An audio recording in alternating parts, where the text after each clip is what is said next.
अगर green gram phosphate mention नहीं होता फिर आगे का सोचते हम। चलो लास्ट बताओ कहां तक पहुंचे थे हम।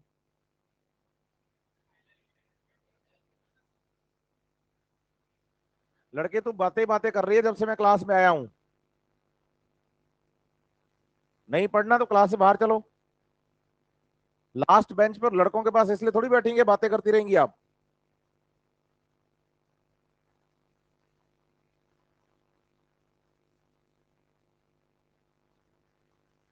एक बात मैं आपको बता रहा था कल की भाई, जब हम बात करते हैं पोजीशंस के बेसिस पर मेरिस्टेम की, तो एक तो हमने एपिकल मेरिस्टेम पढ़ा था, याद है या नहीं है। हम पढ़ रहे थे on the basis of position. तो पोजीशन के बेसिस पर पहला मेरिस्टेम कौन सा पढ़ा था हमने, एपिकल मेरिस्टेम में शूट एपिकल मेरिस्टेम और रूट एपिकल मेरिस्टेम की बात आई थी। और नंबर 2 पे था इंटरकैलरी मेरिस्टेम। कौन सा, जब हम बात करते हैं इंटरकैलरी मेरिस्टेम की, किसकी, तो इंटरकैलरी मेरिस्टेम भी पढ़ा दिया था मैंने आपको, या चल रहा था, चल रहा था। तो आपको मैंने एक बात बताई थी कि भाई जैसे मान लीजिए ये हमारे पास शूट एपिकल मेरिस्टेम है, याद है, ये शूट एपिकल मेरिस्टेम का ये वाला वो जो पोर्शन है वो डिविजनल पोर्शन है जहां पर सेल्स कंटिन्यू डिवाइड करती हैं। और ये वाली जो स्ट्रक्चर है इसको हमने बोला था लीफ प्राइमोडिया, याद है आपको या नहीं, यस और नो। और फिर हमने ये भी कहा कि भाई जो ये स्टेम जब कंटिन्यू आगे ग्रो करेगा, क्या करेगा, कंटिन्यूअस आगे ग्रो करेगा, तो इसके ग्रोथ करने से कुछ पार्ट नीचे रह जाता है, हाँ या ना। स्टेम का वो पार्ट जहां पर नोट्स मतलब क्या बनती हैं, लीव्स आती हैं, उसको हम नोड बोलते हैं। तो मैंने आपको बताया था कि भाई एक नोड तो जैसे ये है और दूसरी नोड ये है,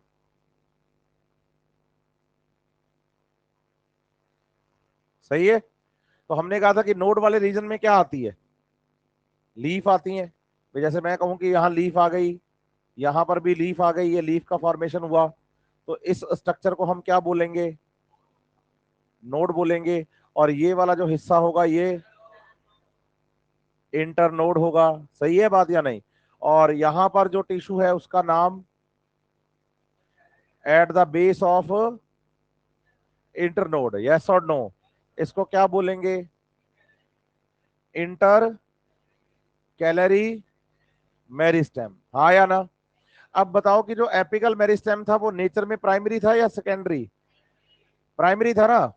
और एपिकल मेरिस्टेम की वजह से प्लांट की लेंथ इंक्रीज होती है, हमारी बात हुई थी इसके बारे में कि apical meristem is primary in origin and responsible for the increase in the length of plant, yes और नो। इंक्रीज करता है प्लांट की लेंथ को, किसको, लेंथ ऑफ द प्लांट को इंक्रीज करता है, ऐसा ही पढ़ा था हमने। अब आप बताइए कि भाई जब इंटरकैलरी मेरिस्टेम की हम बात करते हैं तो इस वाले हिस्से में जो इंटरनोड वाला हिस्सा है यहां पर सेल्स कैसी होंगी, तो यहां मैच्योर टिश्यू प्रेजेंट होंगे और इधर भी मैच्योर टिश्यू प्रेजेंट होंगे, हाँ या ना। तो आप बताएंगे कि intercalary meristem between the mature tissues है, बिटवीन द, हाँ या ना। और इंटरकैलरी मेरिस्टेम जब काम करेगा तो आप बताएंगे कि स्टेम की लेंथ इंक्रीज करवाएगा।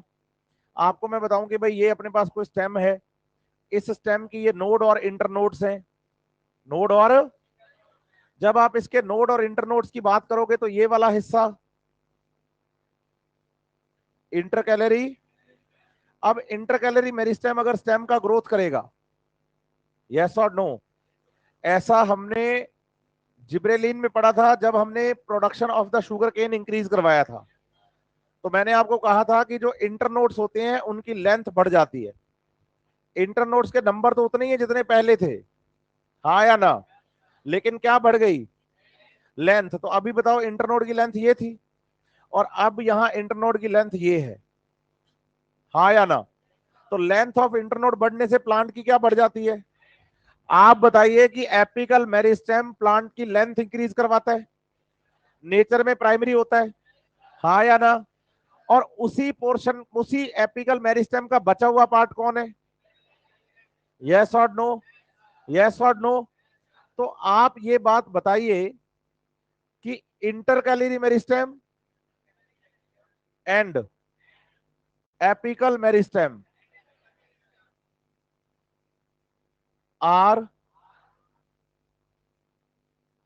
प्राइमरी मेरिस्टेम कैसे है?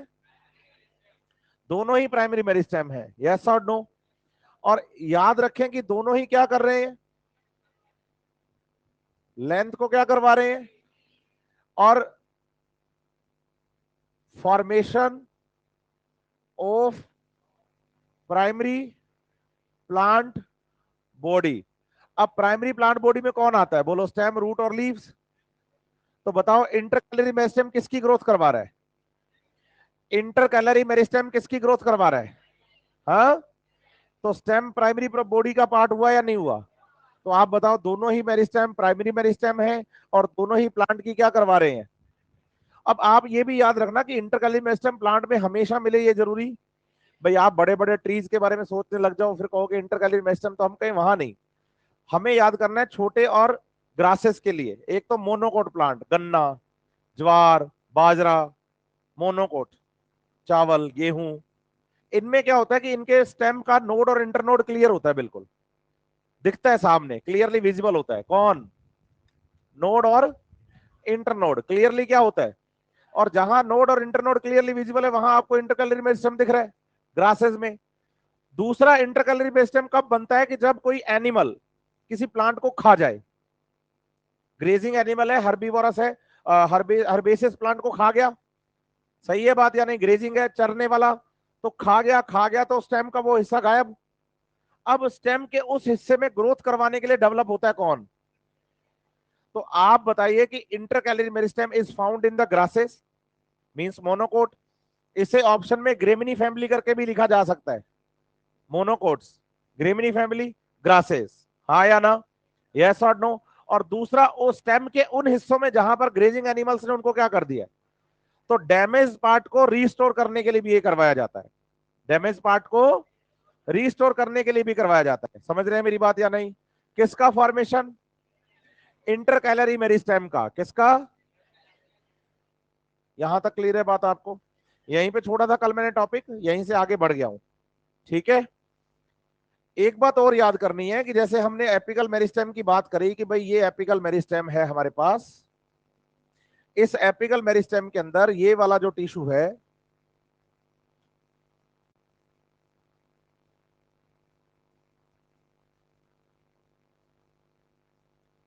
अच्छा मैंने कल एक गूगल फॉर्म शेयर किया था आपके साथ, तो आप अपनी प्रॉब्लम शेयर कर सकते हैं बच्चे, प्लांट फिजियोलॉजी की। मोस्ट प्रोबेबली सैटरडे को हो सकता है कि आपकी क्लास ना लूं, और मैं ये प्रॉब्लम्स पे काम करूंगा उस दिन, और आपके लिए एक तो वीडियो शूट करूंगा मैं सभी प्रॉब्लम्स का जो कॉमन होंगी बच्चों की फिजियोलॉजी में।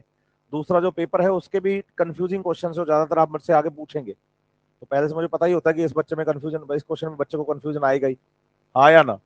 तो उन क्वेश्चंस का भी सॉल्यूशन दूंगा, लेकिन वो सॉल्यूशन पेपर के बाद मिलेगा आपको, संडे को शाम को। समझ रहे हैं मेरी बात या नहीं? तो दोनों ही काम करूंगा मैं। तो एनाटॉमी हमारा आ नहीं रहा अभी टेस्ट में, सही है बात या नहीं? तो सैटरडे को अगर मैं क्लास आऊंगा भी, तो भी आप लोग उतना फोकस नहीं करेंगे, मुझे पता है, क्योंकि आपको पता है टेस्ट में नहीं आ रहा कल, तो ये समझ रहे हैं मेरी बात या नहीं? तो इसलिए उस हिसाब से मैनेज करने की कोशिश कर रहा हूँ, पक्का अभी कुछ भी नहीं है, लेकिन आप एक बार गूगल फॉर्म भर देंगे तो थोड़ा मेरे लिए ईजी हो जाएगा, ठीक है बात या नहीं?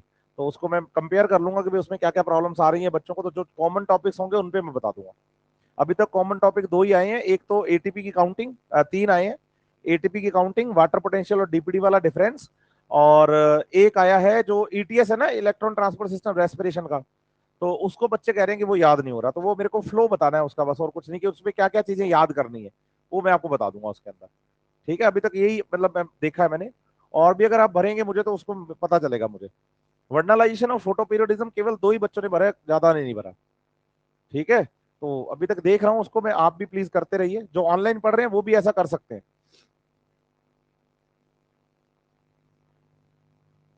तो आप बताइए कि भाई ये मेरिस्टेम था ना, एपिकल मेरिस्टेम, आप बताएं कि जो लीफ प्राइमोडिया होता है कहाँ, तो जहां लीफ प्राइमोडिया होता है वहीं पर एपिकल मेरिस्टेम का एक पोर्शन बच जाता है नोड पर। क्या बच जाता है? नोड पर एपिकल मेरिस्टेम का एक पोर्शन बच जाता है। जैसे ये एपिकल मेरिस्टेम तो गया ऊपर और ये स्टेम कर रहा है ग्रोथ यहां पर ये नोड है, कौन है, नोड पर लीफ प्राइमोडिया से क्या बन गई, लीफ बन गई ना, हाँ या ना। तो लीफ के एक्सिस पर, लीफ के एक्सिस पर बोलो, on the axis of, eight the axis of remaining portion of apical meristem is known as axillary bud। क्या कहेंगे, तो बोलो जो बर्ड शब्द आता है ना कभी भी प्लांट में, तो बर्ड का मतलब होता है मेरिस्टेम। क्या होता है, मेरिस्टेम। अब बताओ टिप पे भी क्या है, ये वाला हिस्सा भी क्या है, तो बोलो इसको आप एपिकल बर्ड कहो ना, क्या दिक्कत है आपको। बर्ड मतलब क्या है, बर्ड मतलब क्या है, मेरिस्टेम, हाँ या ना। तो आप बताओ उसको क्या बोल सकते हैं, और इसे क्या बोलेंगे, एक्सिलरी बर्ड। क्या बोलेंगे, eight the axis of leaf remaining part of apical meristem is axillary bud। In future this axillary bud is develops into branch और फ्लावर, ऐसा एनसीईआरटी लिखती है। अब इसको भी समझाता हूं, देखो आप बताइए कि जो एक्सिलरी बर्ड है, ये भाई मैंने स्टेम बनाया, स्टेम की ये क्या है, नोड है, नोड पर क्या प्रेजेंट है, लीफ है, लीफ पर क्या बन रही है, एक्सिलरी बर्ड से क्या डेवलप हो रहा है, सही है, ब्रांच डेवलप हो रही है, हाँ या ना। स्टेम है, क्या है, स्टेम के साथ नोड पर, और उसके एक्सिस से क्या बन गई, क्योंकि एक्सिलरी बर्ड किस में डेवलप होगी, ब्रांच में। अब एनसीईआरटी लिखती है कि डेवलप्स इनटू ब्रांच, और आप बताइए पहले ब्रांच बनेगी फिर फ्लावर बनेगा, सीधा फ्लावर नहीं बनता। पूछो कैसे, मैं ये भी समझाता हूं। आप बताओ ये वाला जो हिस्सा है ना, ये वाला टिप, ये टिप वाला हिस्सा है तो ऐसा ही, क्योंकि ब्रांच भी तो स्टेम में ही है, और स्टेम का एपिकल मेरिस्टेम ऐसा ही होता है। आप ये डायग्राम जो बना रहे हो मेन स्टेम का एपिकल मेरिस्टेम, ब्रांच का टिप भी तो वैसा ही होगा, हाँ या ना, यस और नो। अभी जो बात बता रहा हूं आपके एनसीईआरटी में नहीं है, केवल आपको पढ़ के निकलना है इसको, ठीक है। लेकिन ये बात आपकी एनसीईआरटी में है, लेकिन जो शब्द यूज करूंगा जैसे मैं बताऊं कि ये वाली जो लेयर है ना यहां पर, ये वाली, इसको कहते हैं समिट, और इसके नीचे की जो सेल्स होती हैं ये वाली, इसको कहते हैं फ्लैंक। क्या कहते हैं, आप बताइए, जैसे मैं इसको हाथ से समझाऊं, ये समिट, इसके नीचे ये फ्लैंक। बोलो जब तो प्लांट के स्टेम को करनी होती है लेंथ में ग्रोथ, तो फ्लैंक वाला पार्ट डिवीजन ज्यादा करता है, जिससे कि स्टेम लगातार ऊपर की तरफ बढ़ता जाता है। लेकिन अब क्या हुआ कि इस प्लांट की ग्रोथ हो गई पूरी, प्लांट हो गया मैच्योर, हाँ या ना। तो आप याद करो कि जो लीफ होती है उसमें एक हार्मोन बनता है फ्लोरिजन, वो यहां से जाता है यहां पर, जब यहां जाएगा तो फ्लैंक का डिवीजन तो वो रोक देगा, और इस समिट के डिवीजन को बढ़ा देगा। फ्लैंक का डिवीजन समिट के डिवीजन को बढ़ा देगा। तो आप बताओ कि ये जो टिप था ना बच्चे, बोलो ये था वेजिटेटिव एपेक्स, क्या था, बोलो अब ये एक स्ट्रक्चर तो हो जाएगी, एक तो ये फ्लैटन टिप से, क्योंकि समिट जब डिवाइड करेगा तो समिट तो ऊपर वाली लेयर है, तो वो क्या कैसा हो जाएगा, फ्लैटन हो जाएगा। दूसरा बोलो जो लीफ प्राइमोडिया थे वो सेपल्स बन जाएंगे, क्या बन जाएंगे, और इन हिस्सों पर आएंगे बोलो पेटल्स, क्या आएंगे, और क्या आएंगे, स्टेमन, यस और नो। और अंदर की तरफ क्या रहेगा, कार्पल, जिसके अंदर ओव्यूल होता है, यूं, ये फ्लावर बन गया। इसका मतलब जो कौन है, वेजिटेटिव एपेक्स, वही कन्वर्ट होगा किसमें, तो बताओ अब ये रिप्रोडक्टिव एपेक्स कहलाएगा, क्या कहलाएगा, और ये जो स्ट्रक्चर है इसको हम क्या बोल देंगे, क्या बोल देंगे? तो इसका मतलब है कि जो एक्सिलरी बड है उससे क्या बनती है, और वही ब्रांच आगे जाके किसको बनाएगी। इसका मतलब ब्रांच तो बनेगी बनेगी, स्टेम तो बनेगा ही बनेगा, उसके टिप पे फिर क्या डेवलप होगा। समझ रहे हैं मेरी बात या नहीं, हाँ या ना, अच्छे से, इसमें कोई प्रॉब्लम? इसलिए एनसीईआरटी कह रही है कि एक्सिलरी बड डेवलप्स इनटू ब्रांच और फ्लावर, ब्रांच और, समझ रहे हैं मेरी बात या नहीं। तो पहले मेरिस्टेम हमने पोजीशन के बेसिस पर कौन सा पढ़ा, शूट एपिकल मेरिस्टेम, और पढ़ाया मैंने आपको रूट एपिकल और शूट एपिकल मेरिस्टेम प्लांट के एपेक्स पर होता है। कल हमारी ये बात हुई थी कि जो एपेक्स वाले रीजन्स होते हैं कौन से, कौन से, रूट तो होती है सब टर्मिनल, क्योंकि बिल्कुल टिप पे होती है रूट कैप, तो टर्मिनल पार्ट नहीं है।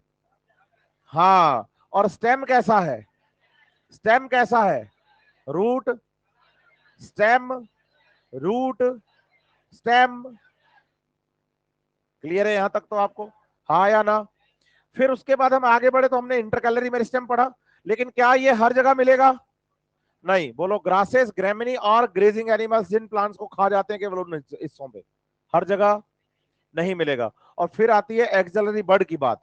Axillary bud remaining part of apical meristem at the axis of leaf, leaf के एक्सिस पर एपिकल मेरिस्टेम का रिमेनिंग पार्ट क्या कहलाता है, बड, बड मींस मेरिस्टेम, वही आगे ग्रो करेगा, ग्रो करके क्या बनाएगा, क्या बनाएगा, और उसी ब्रांच के टिप पर क्या डेवलप होगा, कि जो वेजिटेटिव एपेक्स होगा ना ब्रांच का टिप, वो किसमें डेवलप हो जाएगा।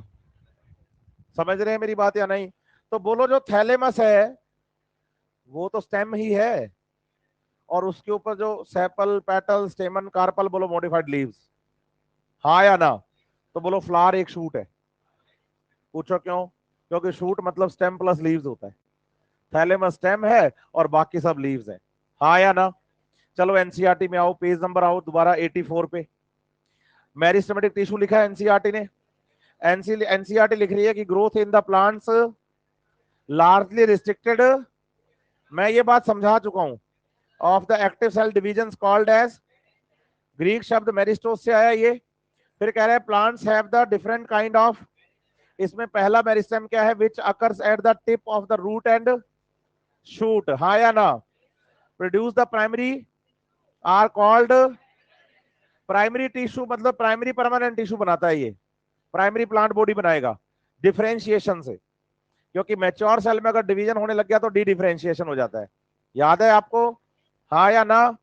फिर आप बताओ कि root apical meristem occupy the tip of the root while the shoot apical meristem occupy the most region of the, भाई इसको ऐसे समझ लो कि भाई, मैं इसको क्लियर कर देता हूं कि भाई रूट होती है ना, रूट ऐसे आती है, तो रूट टिप जो होता है वो रूट टिप कुछ ऐसा होता है, ये वाला हिस्सा रूट कैप है और यहां पर मेरिस्टेम है, सही है, तो टिप की तरफ होता है मेरिस्टेम।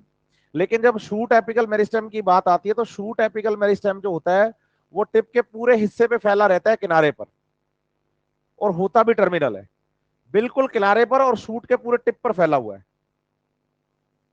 होता भी किनारे पर और पूरे के पूरे शूट टिप पर फैला हुआ है। तो डिस्टेंस मतलब किनारा हो गया, यहां डिस्टेंट मतलब किनारे पे प्रेजेंट है, सही है।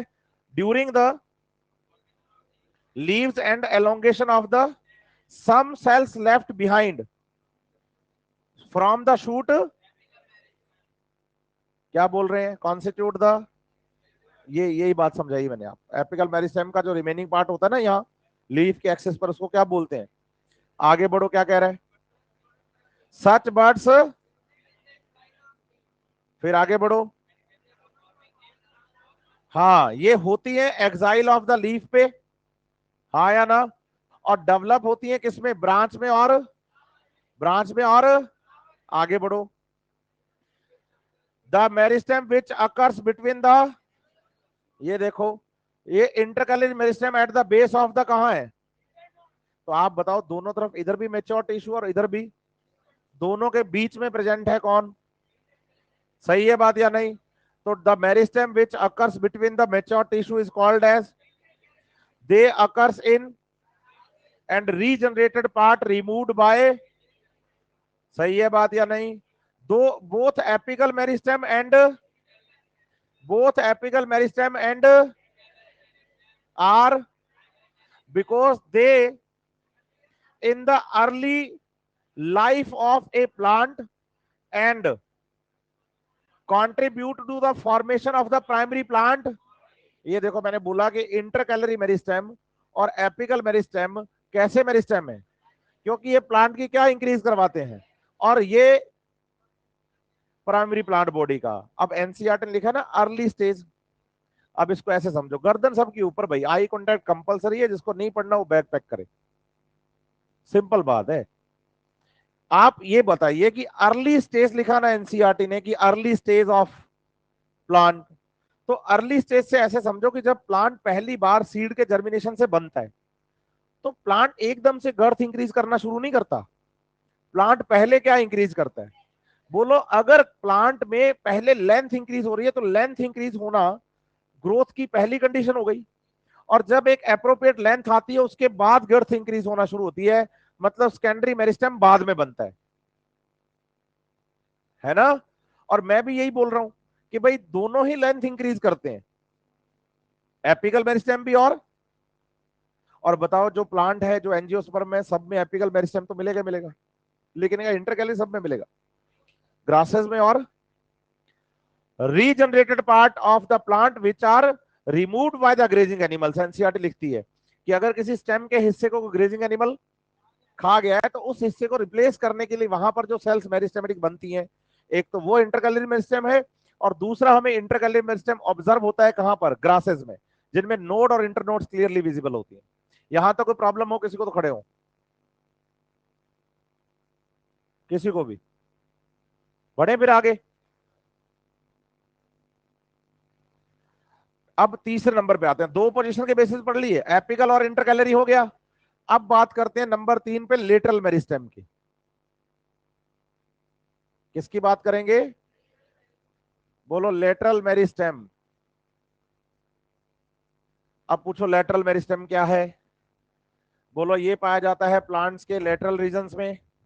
कहां पाया जाता है, प्लांट के लेटरल मेरिस्टेम लेटरल रीजन्स में होता है।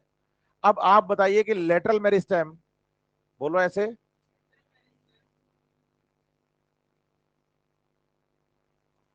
इज प्राइमरी एंड सेकेंडरी, मतलब बोथ टाइप का है इन देयर ओरिजिन। हमने प्राइमरी और सेकेंडरी ओरिजिन के बेसिस पर ही तो बताया था कल, जब मैंने आपको बताया on the basis of origin, तो सबसे पहला मेरिस्टेम पढ़ा था प्रो मेरिस्टेम, एम्ब्रियोनिक मेरिस्टेम। दूसरा जो पहली बार प्लांट बॉडी में आफ्टर जर्मिनेशन बना वो प्राइमरी मेरिस्टेम, और दूसरा फिर जो सेकेंडरी ग्रोथ के टाइम पे बनता है। और आप बताइए कि जो लेटरल मेरिस्टेम होता है वो ओरिजिन में, और लेकिन आपको याद रखना है कि mainly lateral meristem is secondary in origin. अगर स्टेटमेंट आए कि lateral meristem always, lateral meristem always, सही है बात या नहीं, तो फिर आप इसको क्या मानोगे, रॉन्ग, हाँ या ना, यस और नो। लेटरल मेरिस्टेम के बारे में शब्द आ जाए कि ऑलवेज ऐसा होता है, तो फिर तो गलत हो गई बात, हाँ या ना, ऑलवेज ऐसा, ऑलवेज ऐसा, सही है बात या नहीं, यस और नो। तो आप ये बताइए कि ऑलवेज नहीं होता, मेनली सेकेंडरी होता है, यूजुअली, मेनली, जनरली, ये शब्द लिखा है तो फिर तो ठीक है। लेकिन अगर ऑलवेज, देखो बायोलॉजी में सबसे खतरनाक चीज होती है, बोलो ऑलवेज और ओनली। 99% क्वेश्चंस गलत होते हैं ऐसे स्टेटमेंट्स वाले, ऐसी स्टेटमेंट्स गलत होती हैं, क्योंकि कहीं ना कहीं बायोलॉजी में एक्सेप्शन तो आपको मिलेगा ही मिलेगा ना। तो ओनली और ऑलवेज, ये दो शब्द बड़े खतरनाक हैं स्टेटमेंट बेस्ड क्वेश्चन में, और बच्चा क्या है कि इन्हीं चीजों को मिस कर जाता है और -1 करवा के वो -5 करवा लेता है। बच्चा कहता है -1 नहीं होता है, मैं कहता हूँ अगर भाई ठीक कर देते तो +4 भी तो होते, है ना? तो बेसिकली अगर देखा जाए तो कॉन्सेप्ट गलत होने की वजह से सीधे -5 होते हैं। हालांकि बच्चों को ये कहा जाता है कि पेपर में नेगेटिव मार्किंग है, क्या है, लेकिन आप ये भी सोच के देखो कि नेगेटिव मार्किंग की वजह से आपके जो नंबर है वो 1 माइनस नहीं हो रहा, आपकी जो एबिलिटी थी उससे -5 हो रहे हैं। इसलिए नेगेटिव मार्किंग बहुत खतरनाक होती है, इसलिए सोच समझ के क्वेश्चन करने होते हैं। आज भी मैं आपको अकल दूंगा ये बात की कि जब भी आप पेपर करने जाते हैं तो कोशिश कर कि आप केवल उन्हीं क्वेश्चंस को करिए जिसके आप फुल कॉन्फिडेंट हैं कि ये मैं ठीक ही कर रहा हूं, कर रही हूं। जिन पे आप थोड़े होच पोच होते हैं उन क्वेश्चन को छोड़ना सीखिए, क्योंकि सिलेक्शन इस बात पे कभी टिका ही नहीं कि आपने ठीक कितना किया है, वो टिका है कि आपने कम कितना गलत किया है।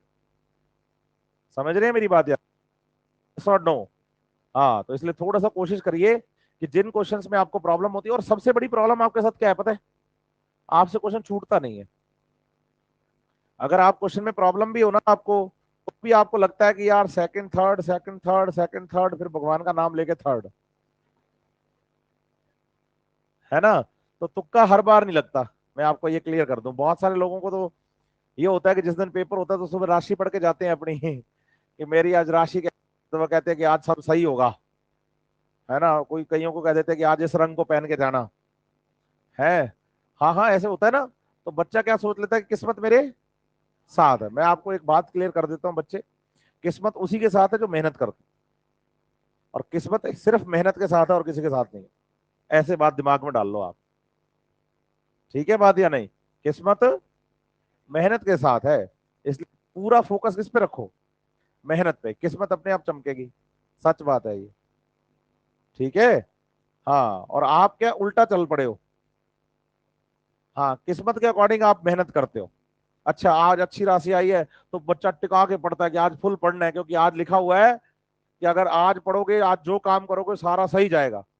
और अगर किस दिन ये लिखा हुआ आ गया आपकी राशि में कि भाई आज थोड़ा सा नुकसान होने के चांसेस हैं, तो बच्चा कहता है मैं कौन सा बिजनेस करता हूँ, मैं तो पढ़ाई करता हूँ, इसका मतलब पढ़ाई में नुकसान है, तो छोड़ो आज कम पढ़ना है, क्योंकि आज जो पढ़ेंगे वो समझ तो आएगा ही नहीं। तो आपने अपनी जिंदगी का फैसला किसी के और के हाथ में क्यों रखा हुआ है, आप अपने हाथ में रखिए। तो किस्मत आपकी बदलेगी अगर मेहनत करेंगे तो आप बताइए कि लेटरल मेरिस्टेम जो है ना बच्चे, वो प्राइमरी भी हो सकता है और सेकेंडरी, लेकिन मेनली कैसा है? अब जब लेटरल मेरिस्टेम की बात करते तो पहले मैं बात करूंगा, बोलो प्राइमरी लेटरल मेरिस्टेम की।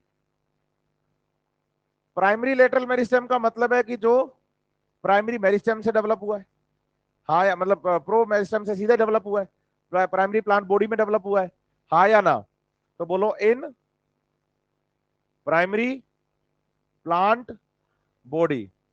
इसमें दो एग्जांपल याद करोगे आप, एक तो याद करोगे, बोलो लीफ मार्जिनल मेरिस्टेम। अगर आपको याद हो तो कल वाले लेक्चर में मैंने आपको ये बात बताई थी कि जो लीफ होती है ना, यंग लीफ, क्या होती है? इसके मार्जिन पर जो मेरिस्टेम प्रेजेंट होता है उसे हम क्या बोलते हैं? मार्जिनल मेरिस्टेम, हाँ या ना? और आपको एक बात बताऊं मैं, मार्जिनल मेरिस्टेम जो है उसी में ही ग्रोथ करवाता है कौन?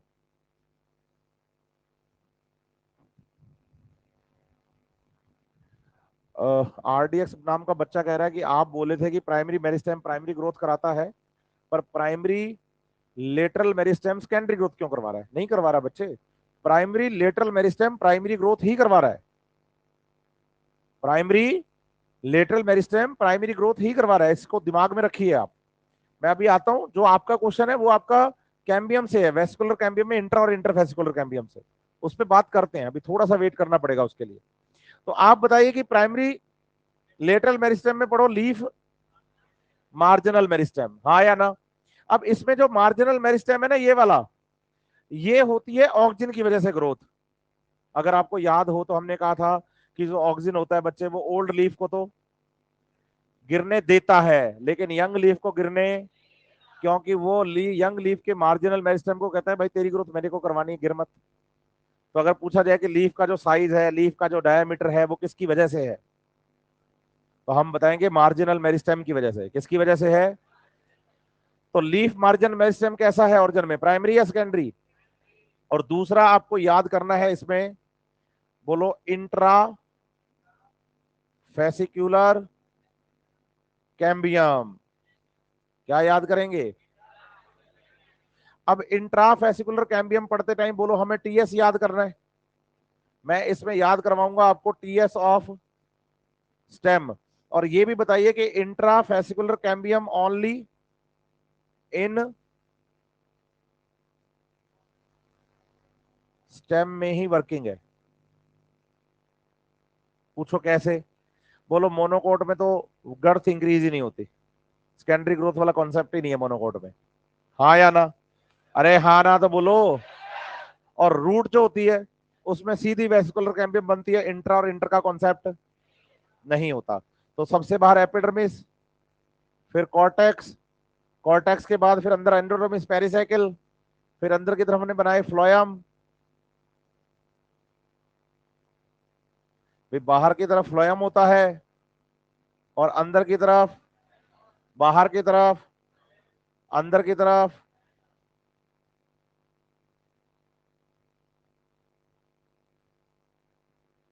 सही है। अब बताएं कि जाइलम और फ्लोयम के बीच का ये जो टिश्यू है ये कौन सा है? कौन सा है? ओरिजिन में कैसा? सही है। इसको बोलते हैं इंट्रा फेसिक्युलर कैम्बियम। हाँ या ना? ओरिजिन में कैसा? ओरिजिन में कैसा? सही है बात या नहीं? हाँ या ना? फिर उसके बाद हम क्या पढ़ते हैं कि भाई ये वाला जो पी टिश्यू है दो वेस्कुलर बंडल के बीच में, इसको क्या बोलते हैं? Interfascicular cambium. ये कैसा है ओरिजिन में? सेकेंडरी। सही है बात या नहीं? और अगर हम बात कर लें कॉर्टेक्स वाले रीजन के अंदर मेरिस्टेम की, तो यहां क्या प्रेजेंट है? क्या प्रेजेंट है? Cork cambium. सही है। तो जो कॉर्क कैम्बियम है कौन है? ये प्योरली सेकेंडरी मेरिस्टेम है। ये आप बताइए रूट और स्टेम दोनों में मिलता है। और ये वाला जो कॉन्सेप्ट है ना, ये वाला, बोलो ओनली इन डाइकोट स्टेम। और कॉर्क कैम्बियम डाइकोट रूट में और डाइकोट स्टेम में। क्यों? क्योंकि मोनोकोट तो सेकेंडरी ग्रोथ करते ही नहीं। हाँ या ना? यस और नो? अब बताओ कि प्राइमरी लेटरल मेरिस्टेम में पढ़ूंगा मैं किसको? इंट्राफेसिकुलर कैम्बियम को। हाँ या ना? अब क्या कि जो आरडीएक्स नाम का बच्चा ना, उसका डाउट यही था। पूछो क्या?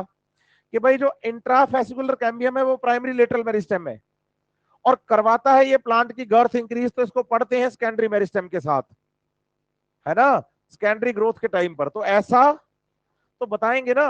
पूछो कब? जब सेकेंडरी ग्रोथ पढ़ाएंगे। बोलो ऐसे। अभी तो केवल और केवल हम पढ़ रहे हैं पोजीशन ऑफ द मेरिस्टेम। क्या पढ़ रहे हैं? जब किसको पढ़ेंगे तो तब इसके बारे में भी डिस्कस करेंगे ना बहुत अच्छे से। लेकिन वहां तक पहुंचने में अभी एग्जैक्टली चलें आगे। तो प्राइमरी मेरिस्टेम के बाद दूसरा जो मेरिस्टेम हम पढ़ते हैं वो कौन सा पढ़ेंगे? बोलो सेकेंडरी लेटरल मेरिस्टेम। हाँ या ना? ये प्रेजेंट होता है बोलो इन सेकेंडरी प्लांट बॉडी में। और सेकेंडरी प्लांट बॉडी जो है बच्चे, वो एक प्लांट की लेंथ में इंक्रीज के बाद जब वो गर्थ इंक्रीज करता है ना अपनी, हाँ या ना, रूट स्टेम लीफ बनने के बाद रूट और जो स्टेम होता है वो अपनी क्या इंक्रीज करते हैं? क्या इंक्रीज करते हैं? तो गर्थ इंक्रीज करते टाइम बनता है। और सेकेंडरी लेटरल मेरिस्टेम में हम एग्जांपल किसका याद करेंगे? बोलो एक तो याद करेंगे कॉर्क कैम्बियम की। अच्छा, cork cambium secondary growth of root में बनता है या स्टेम में या दोनों में? सही है बात या नहीं? कॉर्क कैम्बियम दोनों में। अच्छा, डाइकोट स्टेम में या रूट मोनोकोट में? अच्छा, रूट कौन सी, डाइकोट या मोनोकोट? अच्छा, स्टेम कौन सा, डाइकोट या मोनोकोट? अच्छा, मोनोकोट रूट में कौन सी कैम्बियम होती है और मोनोकोट स्टेम में? क्यों? क्योंकि मोनोकोट्स नहीं करते हैं क्या? कौन करते हैं सेकेंडरी ग्रोथ? कौन करते हैं सेकेंडरी ग्रोथ? एग्जैक्टली। तो कॉर्क कैम्बियम आपको रूट ऑफ डाइकोट और स्टेम ऑफ डाइकोट में मिलेगा, और ये सेकेंडरी मेरिस्टेम है एक। हाँ या ना, यस और नो, अच्छे से। दूसरा आपको याद करना है बच्चे, यहां पर इंटर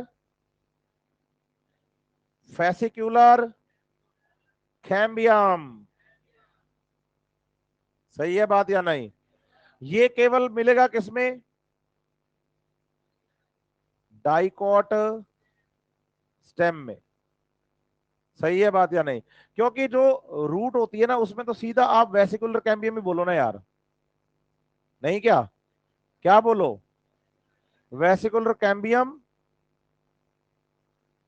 ऑफ डाइकोट रूट बोलो ना सीधा ही। तो वहां पर तो पूरी vascular cambium as it is बनती है, वहां इंट्रो इंट्रा वाला कॉन्सेप्ट आएगा ही नहीं। कहां पर? तो इंट्रो इंट्रा वाला कॉन्सेप्ट कहां रह गया? स्टेम तक रह गया, डाइकोट स्टेम तक। समझ पाए बात या नहीं? अरे हाँ ना तो बोल दो। आगे बढ़े फिर अपने। चलो अगला पैराग्राफ पढ़ के देखो एनसीईआरटी का। फिर एक और अच्छी सी बात बताता हूं मैं आपको, फिर उसके बाद मेरिस्टेम खत्म होगा हमारा। The meristem that occurs in the mature, सही है बात या नहीं? चलो आगे बढ़ो। particularly those that the produce appear later than the is called as, समझ रहे हैं मेरी बात या नहीं? मतलब ये हो गया कि प्राइमरी प्लांट बनाएगा पहले plant, primary plant body length बढ़ना, और जब एक प्लांट की लेंथ बढ़ गई है तो उसके बाद क्या बढ़ेगी? विड्थ बढ़ेगी, और विड्थ बढ़ने के लिए बनता है सेकेंडरी या lateral meristem. They are cylindrical, हाँ ये बहुत सही बात है, दिमाग से कैसे स्लिप होगी मेरे।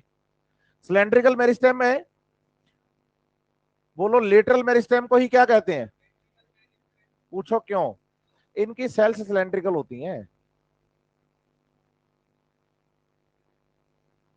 क्योंकि इनको लेयर बनानी होती है। ऐसे मैं आपको बताऊं, आगे चल के ये बात हमें बहुत इजी रहेगी सिलेंड्रिकल मेरिस्टेम के बारे में। तो बोलो, ऐसे एक लेयर है, लेयर करती है डिवाइड, एक लेयर इधर नहीं और एक लेयर। तो कैम्बियम क्या होती है? कैम्बियम रिंग की जो सिंग होती है, रिंग की जो सेल्स होती हैं, कैम्बियम रिंग की जो, वो दोनों तरफ ही नई सेल्स को बनाती हैं, इसलिए सिलेंड्रिकल है नेचर में। बीच में से डिवाइड करती है दोनों तरफ। वहां मैं आपको एंटीक्लिनल और पेरिक्लिनल डिवीजन का डिफरेंस बताऊंगा सेकेंडरी ग्रोथ के टाइम पे, ये बात समझाते टाइम। समझ रहे हैं मेरी बात या नहीं? तो वो दोनों तरफ ही क्या करते हैं?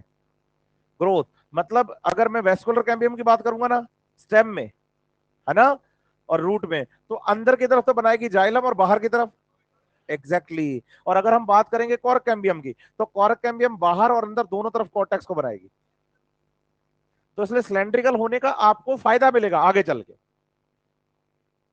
तो अभी तो केवल ये याद रखना है कि इनकी सेल्स कैसी हैं, लेकिन सिलेंड्रिकल होने का फायदा, बोलो जब सेकेंडरी ग्रोथ पढ़ेंगे और इनमें डिवीजन करवाएंगे और लेयर्स के नंबर बढ़ाएंगे, तब फायदा मिलेगा इसका, है ना?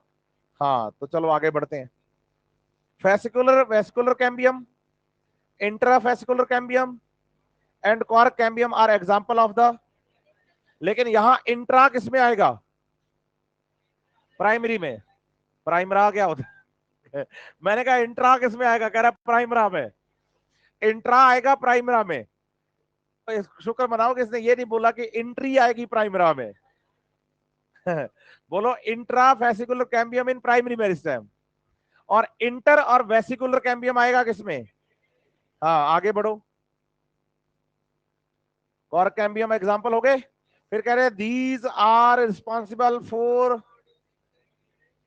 बोलो, secondary cortex, secondary xylem, secondary phloem. Plant body में पहली बार प्रोकैम्बियम से जब डेवलप होता है वेसिकुलर बंडल, जाइलम और फ्लोयम, प्लांट बॉडी में पहली बार, वो होते हैं प्राइमरी जाइलम और फ्लोयम। और जो बनते हैं कैम्बियम के, उनको कहते हैं सेकेंडरी जाइलम, सेकेंडरी। ये बात भी मैंने समझाई थी। पूछो कब? डिफरेंशिएशन, डी डिफरेंशिएशन, री डिफरेंशिएशन में। और मैंने कहा था री डिफरेंशिएशन का एग्जांपल था secondary xylem, secondary phloem, secondary cortex. याद है आपको? ये बात मैंने आपको प्लांट ग्रोथ में भी समझाई थी, हाँ या ना? और कल भी बताई थी। कितनों को नहीं याद है? कहीं तो चेक कर रहे हैं कि कहां था, है ना? आगे बढ़े, यहां तो कोई दिक्कत? चलो एक और अच्छी सी बात बताता हूं, एनसीईआरटी की लाइन है, मैंने ना अभी अभी बोलते टाइम एक, हाँ आरडीएक्स कह रहा है हमें याद है, अच्छी बात है बेटा, आपको याद है तो याद रहना भी चाहिए।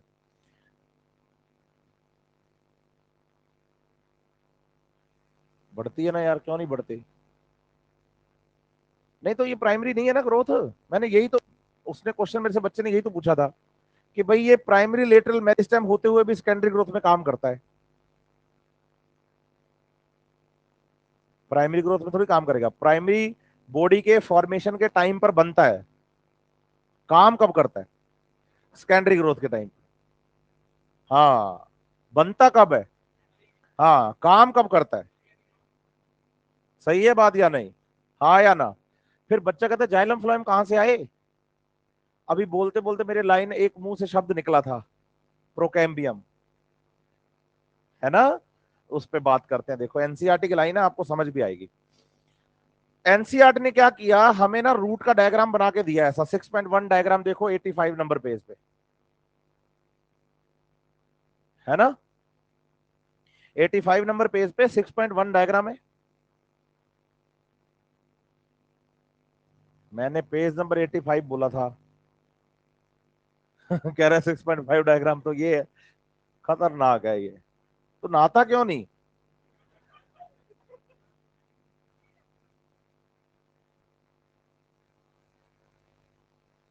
बोलो रूट में ये सबसे आगे रूट कैप है, हाँ या ना?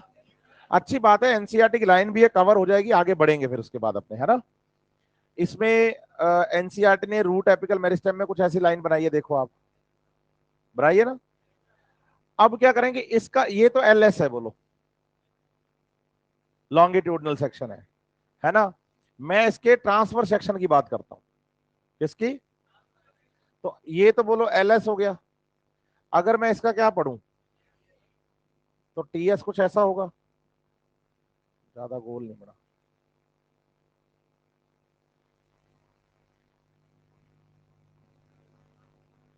किसकी नजर लगी है आज? जैसे ये टीएस है, टीएस का मतलब हो गया बोलो ग्रुप ऑफ द सेल्स, और मेरिस्टेम है बोलो ये तो, बोलो ऐसे। तो अभी डिफरेंशिएशन तो हुआ ही नहीं ना, डिफरेंशिएशन होने पर तो मैच्योर टिश्यू बन जाता है। ये तो बोलो केवल अभी ग्रुप ऑफ सेल्स हैं, सेल्स का एक ग्रुप है बस।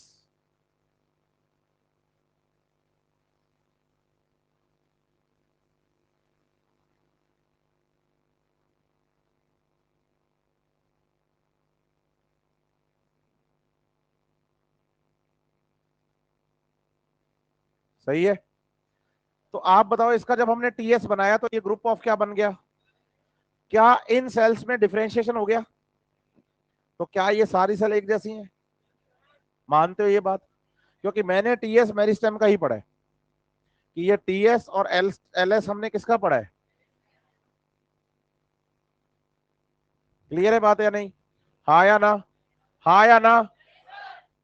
याद करो, प्लांट ग्रोथ एंड डेवलपमेंट वाले चैप्टर में जब मैं आपको डिफरेंशिएशन, डी डिफरेंशिएशन, री डिफरेंशिएशन पढ़ा रहा था, तो मैंने एक बात बोली थी कि प्लांट बॉडी में सेल्स का मेच्योर होना, सेल्स का डिपेंड करता है उनकी लोकेशन पर, कि प्लांट बॉडी में उन सेल्स की लोकेशन कैसी है, जिस रीजन में लोकेशन होती है उसी रीजन में वो मैच्योर हो जाते हैं। जैसे आप समझो कि भाई ये जो टीएस मैंने पढ़ा, इसमें जो सबसे बाहर की लेयर है ना सेल्स की, ये वाली, हाँ या ना? बोलो मेरिस्टेम की इस सबसे बाहर वाली लेयर को हम प्रोटोडर्म कहेंगे। क्या कहेंगे? क्या कहेंगे? बोलो प्रोटोडर्म आगे एपिडर्मल टिश्यू सिस्टम में डेवलप होगा। एपिडर्मल टिश्यू सिस्टम में बोलो एपिडर्मिस,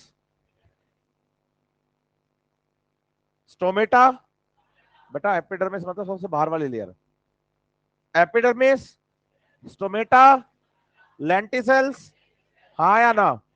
रूट हेयर, ये सब आएगा बाहर वाली लेयर के टिश्यू।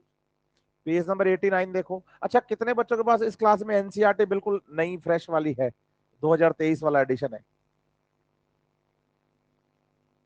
भाई जिनके पास चैप्टर ही टिश्यू सिस्टम से शुरू हो रहा है उनके पास नई एनसीईआरटी है, क्योंकि 2022 तक की एनसीईआरटी में तो meristem, collenchyma, parenchyma, sclerenchyma, permanent complex सब है, लेकिन नई एनसीईआरटी में वो हट गया है और सीधा चैप्टर आपका टिश्यू सिस्टम से ही शुरू हो रहा है। लेकिन मैं तो सब पढ़ाऊंगा जब तक नोटिफिकेशन नहीं आता एनटीए का या एनएमसी का, जो भी पेपर कंडक्ट करवाने वाली बॉडी होगी इस बार, जब तक नोटिफिकेशन नहीं आएगा सिलेबस का तब तक मैं तो पूरे पढ़ाऊंगा कि भाई क्या क्या है।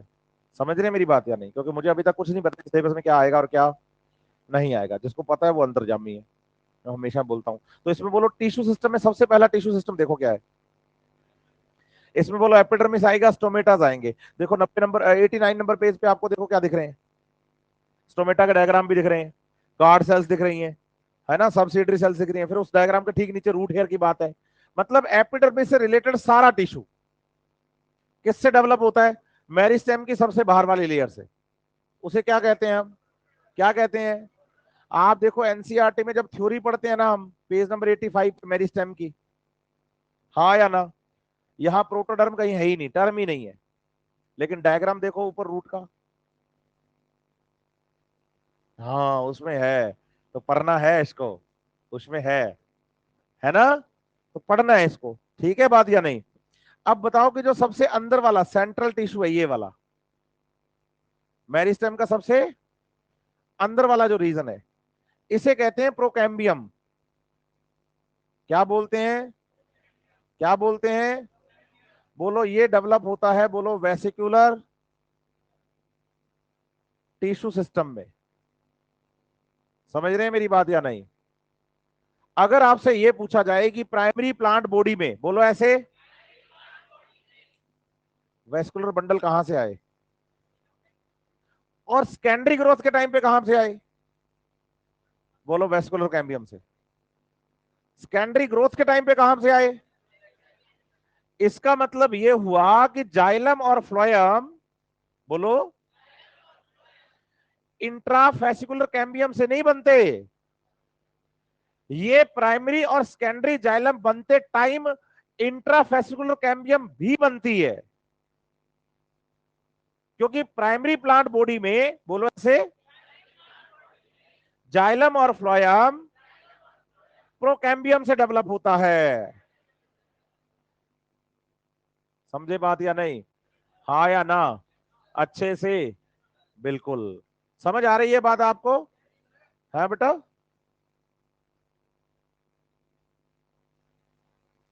मैं कह रहा हूं कि भाई प्रोकैम्बियम जो है वो किसको डेवलप कर रहा है? कौन से को? प्राइमरी वाले को, primary body of the plant. अब प्राइमरी बॉडी ऑफ प्लांट में जो पहली बार जाइलम और फ्लोयम बना आफ्टर द सीड जर्मिनेशन, वो पहली बार बना हुआ जाइलम और फ्लोयम, बोलो, प्राइमरी प्लांट बॉडी है, प्राइमरी प्लांट बॉडी है। तो प्राइमरी प्लांट बॉडी में पहली बार जो जाइलम और फ्लोयम बना था वो कहां से डेवलप हुआ था? लेकिन इंट्राफेसिकुलर कैम्बियम कहां होती है? जाइलम और फ्लोयम के बीच में। तो ये प्राइमरी जाइलम और फ्लोयम बनते टाइम बनती है, इंट्राफेसिकुलर कैम्बियम से जाइलम फ्लोयम नहीं बनता। इंट्राफेसिकुलर कैम्बियम के वर्किंग से तो आगे जो जाइलम फ्लोयम बनेगा वो तो सेकेंडरी जाइलम सेकेंडरी फ्लोयम होगा। समझ रहे हैं मेरी बात या नहीं? पहली बार जाइलम फ्लोयम कहां से बना था? प्रोकैम्बियम से। कहां से बना था? और फिर बाकी बचा हुआ जो हिस्सा है ना, ये बीच वाला, ये इसको कहते हैं ग्राउंड टिश्यू। क्या कहते हैं? ये पूरा का पूरा पैरेन्काइमा टिश्यू फॉर्म करता है आगे चल के। क्या बनाता है? क्या बनाता है? जिसमें कॉर्टेक्स आ जाएगा, पित्त आ जाएगा, मेडुलरी रेज आ जाएंगी, सब जगह। इसलिए आप एनसीईआरटी पेज नंबर 89 पे जाओगे ना आप, तो 88 पे तो मिलेगा एपिडर्मल टिश्यू सिस्टम, 89 पे देखो the ground tissue system, page पलटो 90 पे देखो द वेसिकुलर टिश्यू सिस्टम। तीन अलग अलग सिस्टम है आपके पास। तो प्राइमरी प्लांट बॉडी में जो मेरिस्टेम होता है ना, मेरिस्टेम, उससे जब प्लांट बॉडी बनती है तो मेरिस्टेम का सबसे बाहर वाला पार्ट, जिसको हम क्या कहते हैं, उससे तो क्या बनेगा? एपिडर्मल टिश्यू सिस्टम, हाँ या ना? बिल्कुल सेंटर वाले को क्या कहते हैं? उससे क्या डेवलप होगा? पेज नंबर 85 पे रूट का डायग्राम देखो, ये वाला, इसके बिल्कुल सेंटर में देखो क्या लिखा है एनसीईआरटी ने, सेंट्रल सिलेंड्रिकल, सेंट्रल सिलेंडर, बोलो ऐसे, ये किसका नाम है? क्योंकि यही तो जाइलम फ्लोएम डेवलप करेगा, हाँ या ना? और फिर देखो एनसीईआरटी ने यहां क्या दिखाया है आपको, क्या दिखाया है? कॉर्टेक्स। और बोलो कॉर्टेक्स वाला पोर्शन कौन सा है? Ground tissue. और सबसे बाहर वाला टिश्यू कौन सा है? प्रोटोडर्म। डायग्राम में तीनों है, प्रोटोडर्म भी है, ग्राउंड टिश्यू कॉर्टेक्स भी है, और सेंट्रल सिलेंडर बोलो प्रोकैम्बियम भी है। सही है बात या नहीं? और इस बात को एनसीईआरटी ने थ्योरी में भी लिखा है, बच्चा ध्यान नहीं देता, पढ़ता और आगे निकल जाता है, उसको पता नहीं चलता कि एनसीईआरटी ये बात भी हमें पढ़ा के चली गई। लास्ट की लाइनें देखो पेज नंबर 85 की, बिल्कुल लास्ट की लाइनें 3। During the formation of the primary plant body, ये देखो मैं प्राइमरी प्लांट बॉडी बना रहा हूं मेरिस्टेम से। During the formation of the primary plant body, a specific region of the apical meristem produced dermal tissue. Dermal tissue develop होगा किससे? Protoderm से। एपिडर्मल टिश्यू आगे ग्राउंड टिश्यू डेवलप होगा बच्चे, पेरेन्काइमा सेल्स आगे डेवलप करेगा ground tissue. और तीसरे नंबर पे हाँ वेस्कुलर टिश्यू, और वेस्कुलर टिश्यू किससे डेवलप होगा? ये बात है प्राइमरी प्लांट बॉडी के फॉर्मेशन के टाइम की। कितने लोगों के ऊपर से गई ये बातें? समझ आया सबको? कोई डाउट नहीं? या तो मैंने पढ़ा बढ़िया दिया है या तो मैं कुछ पता ही नहीं चला है। सही से बताओ क्या हुआ? इतनी जोर से हंस गया है मेरा बेटा, इसका मतलब समझ नहीं आया है ना? बेटा फोन रख के जा, कहीं भी जाना है तो।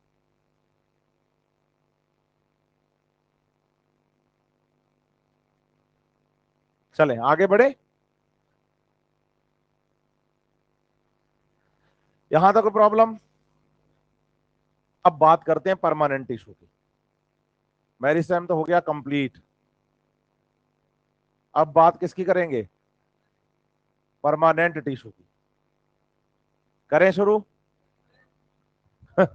ये कौन सा वाला समझ आया भैया? आरडीएक्स लिख रहे हैं, तगड़ा वाला समझ आया है।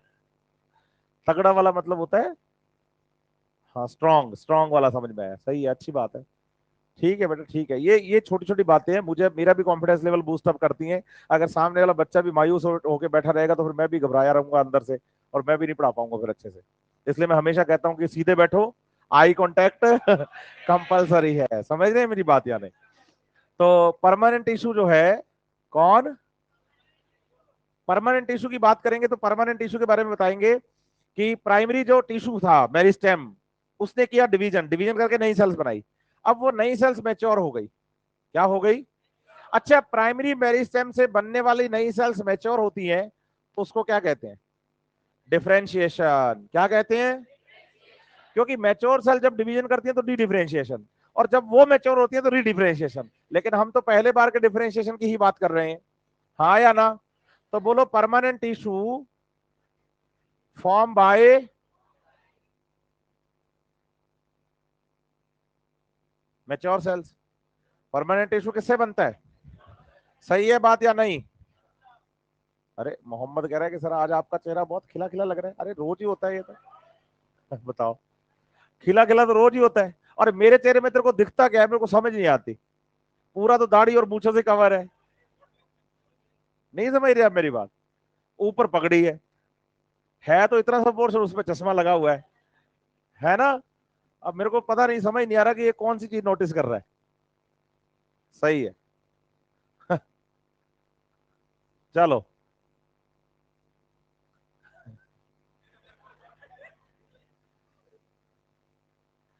डॉक्टर बन जा बेटा, डॉक्टर बन जा, उसके बाद तो लोगों के चेहरे खिलाना। चलो आगे बढ़े।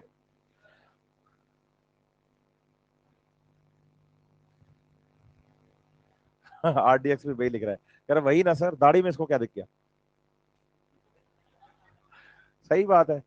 तो फॉर्म बाय मैच्योर सेल्स, आगे बढ़ते हैं। दूसरी बात ये समझनी है कि जब हम परमानेंट टिश्यू की बात करते हैं, किसकी बात करते हैं? तो परमानेंट टिश्यू के बारे में याद करना है कि बोलो सेल्स नोट एबल ये सेल्स डिवाइड नहीं करती। ये सेल्स, जो सेल डिवाइड नहीं करती वही मैच्योर कहलाती हैं, जो डिवीजन करती हैं वो इमेच्योर होती हैं, जो डिवीजन नहीं करती वो मैच्योर होती हैं। हाँ या ना? बोलो, cells of permanent tissue living और डेड एट मैच्योरिटी। मतलब आप ये बताइए कि भाई जो परमानेंट टिश्यू की हम बात कर रहे हैं, किसकी बात कर रहे हैं, किसकी? ये परमानेंट टिश्यू जो है ये कैसा हो सकता है? डेड भी हो सकता है, और डेड भी हो सकता है, और लिविंग भी हो सकता है। समझ रहे हैं मेरी बात या नहीं? मैं आपको बताऊं कि मैच्योरिटी के टाइम पर कुछ सेल्स ऐसी भी मिलेंगी हमें कि जो क्या हो जाएंगी, जैसे मैं बात करूंगा जाइलम की वेसल्स की, ट्रैकिड्स की, जाइलम फाइबर्स की, स्क्लेरन काइमा टिश्यू की, वो मैच्योरिटी पर डेड हो जाती हैं। उसकी सेल्स क्या हो जाती हैं? डेड हो जाती हैं। मोस्ट ऑफ द टिश्यू तो आपको कैसा याद करना है, क्योंकि अगर मैच्योरिटी पर ज्यादातर टिश्यू क्या हो जाता तो फिर प्लांट बॉडी कैसे बनती? दूसरी बात एक और जो इंपॉर्टेंट यहां से याद रखनी है, वो बात पता है क्या है? बताइए, प्लांट बॉडी का फॉर्मेशन मैच्योर सेल्स करती हैं। बोलो, डिविजनल सेल्स तो प्लांट बॉडी में नई सेल्स को ऐड करती हैं। लेकिन आज अगर मैं आपसे रूट का टीएस पूछ लूं कि भाई रूट का टीएस बताओ, आप सबसे बाहर पढ़ोगे एपिडर्मिस, फिर पढ़ोगे हाइपोडर्मिस, फिर पढ़ोगे कॉर्टेक्स, फिर पढ़ोगे एंडोडर्मिस, फिर पढ़ोगे पेरिसाइकिल, जाइलम फ्लोएम, पिथ पैरेन्काइमा, पिथ रेस। ये सब मेरिस्टेम टिश्यू है, लिविंग मैच्योर टिश्यू है। तो फिर बताओ प्लांट बॉडी का फॉर्मेशन कौन करता है? आप लीफ में आ जाओ। लीफ में मैंने कहा एपिडर्मिस, जिसमें गार्ड सेल्स पढ़े थे हमने। फिर मैंने कहा मीजोफिल्स, पहला seed spongy, xylem phloem. Living है, डेड है? लिविंग है। और लिविंग होने के साथ मैच्योर है, इमेच्योर है? हाँ, तो आप बताओ प्लांट बॉडी का फॉर्मेशन कौन करता है? प्लांट बॉडी का फॉर्मेशन कौन करता है? प्लांट बॉडी का फॉर्मेशन कौन करता है? Mature cells. हाँ या ना? यस और नो? लेकिन उन मैच्योर सेल्स को बनाने के लिए नई सेल्स प्लांट बॉडी में ऐड कौन करता है? कौन ऐड करता है? समझ रहे हैं बात? हाँ या ना? अच्छे से। एक बच्ची थी ना कल जो मेरे पास आई थी, काफी दिन तक छुट्टी पे रही थी, आप थे साथ वाले, कह रहे थे ना मेरे 2 चैप्टर रह गए सर, मैं छुट्टी पे थी काफी दिनों तक। उसको मैंने कहा था कि बेटा तू अभी टेस्ट पे फोकस कर। हुई थी, वो मेरे को दिख नहीं रही। और मैंने उसको बोला था कि भाई जो तेरा रह गया उसको छोड़ दे, क्योंकि उसको अपने मंडे के बाद कवर कर लेंगे। उसने आज की क्लास भी छोड़ दी। है ना? मतलब ये तो मैंने कहा ही नहीं था कि फ्यूचर का टॉपिक भी छोड़ दो। कोई नहीं, आगे बढ़े। तो आप बताओ कि permanent tissue responsible for formation of plant body, क्योंकि प्लांट बॉडी का फॉर्मेशन मैच्योर सेल्स करती हैं। मेरिस्टेमेटिक सेल्स तो मैच्योर सेल्स बनाने के लिए नई सेल्स को प्लांट बॉडी में। तो बताओ, देयर आर 3 टाइप्स, नहीं 2 ही याद करो। There are 2 types, there are 2 types of permanent tissue. वैसे मैं आपको बताऊं, मैंने 3 लिखे थे ना, होते 3 है लेकिन सिलेबस में 2 ही है हमारे। पहला सिंपल परमानेंट टिश्यू, दूसरा होता है कॉम्प्लेक्स। बस सिलेबस में हमारे। वैसे एक तीसरा होता है स्पेसिफिक टाइप का, जो प्लांट बॉडी के अंदर कुछ स्पेशल रीजन में दिखता है। जब अपने किसी प्लांट पे कट लगाते हैं तो अंदर से लेटेक्स बाहर निकलता है ना, तो लैक्टिफेरस वेसल्स और लैक्टिफेरस सेल्स वाला एक टिश्यू होता है अलग से प्लांट बॉडी के अंदर। लेकिन वो हमारे सेल टिश्यू इसमें एनिमल एनाटॉमी के अंदर वो है नहीं, तो इसलिए हम उसको डिस्कस भी नहीं कर रहे। इसलिए मैं पहले 3 टाइप लिख रहा था, लेकिन एनसीईआरटी में 2 ही है, तो आप 2 ही याद करो, तीसरे में मत जाओ। ठीक है बात या नहीं? तो आप बताओ कि सबसे पहले हम किसकी बात करें? Simple, simple. समझ रहे हैं मेरी बात या नहीं? हाँ या ना? यस और नो? तो सिंपल परमानेंट टिश्यू बोलो वन टाइप ऑफ सेल से बनता है। तो बात मैं किसकी करूंगा? सिंपल परमानेंट टिश्यू की। किससे बनता है? बोलो form by same type of cells. Same type of, कि जो सिंपल परमानेंट टिश्यू है वो सेम टाइप ऑफ सेल से बना हुआ है। सिंपल परमानेंट टिश्यू जो है वो same type of, same type of. जब हम सेम टाइप ऑफ सेल से बताएंगे तो इसमें सारी सेल्स एक जैसी हैं, तो बोलो सारी सेल्स फंक्शन भी एक जैसे ही करेंगी।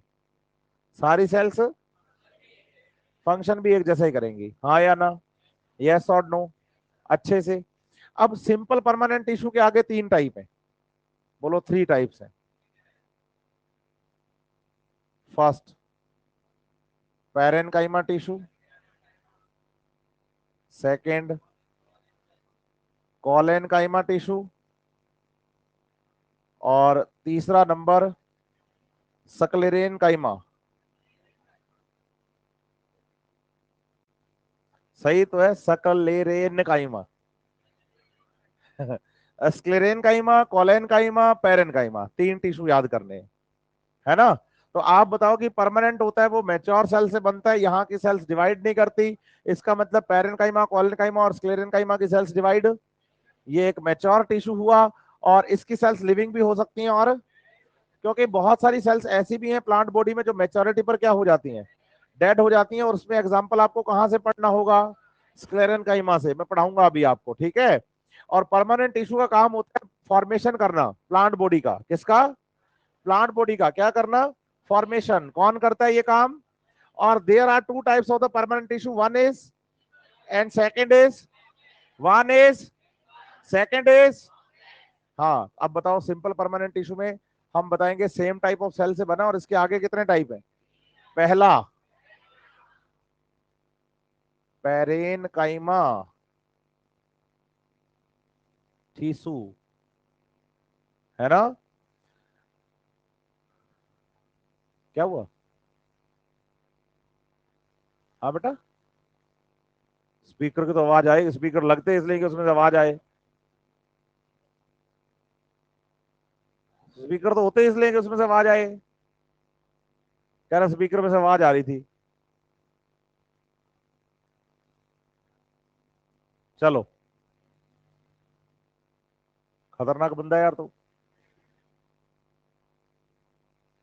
पैरेनकाइमा टिश्यू, बोलो फर्स्ट इवोल्व परमानेंट टिश्यू।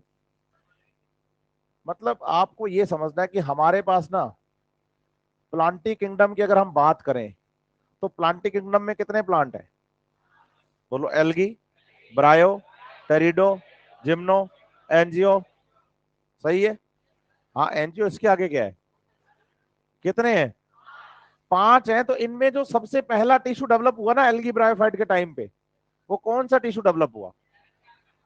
तो आप बताइए, इवोल्यूशन में पहले एल्गी आए, फिर फिर फिर फिर इसका मतलब ये हुआ कि फर्स्ट इवॉल्व टिश्यू है ये प्लांटी किंगडम के इवोल्यूशन में।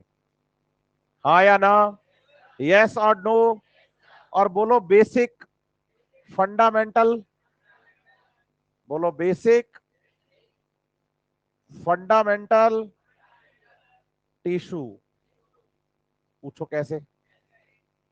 बेसिक फंडामेंटल टिश्यू होने से मेरा मतलब है कि प्लांट बॉडी में सबसे पहले बना पेरिस्टेम। मेरिस्टेम का काम है डिवीजन करना। तो आप बताइए कि जब मेरिस्टेमेटिक सेल्स की हम बात करते हैं तो मेरिस्टेमेटिक सेल्स डिवाइड करके जब नई सेल्स का फॉर्मेशन करती हैं, किसका?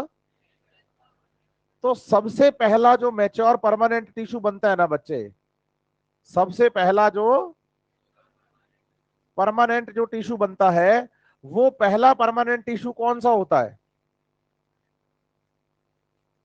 लेकिन आप बताओ कि सर परमानेंट टिश्यू में तो तीन टिश्यू पढ़े हमने, पैरेनकाइमा, कॉलेनकाइमा और, तो बोलो फिर इस पैरेनकाइमा टिश्यू से ही आगे, बोलो ऐसे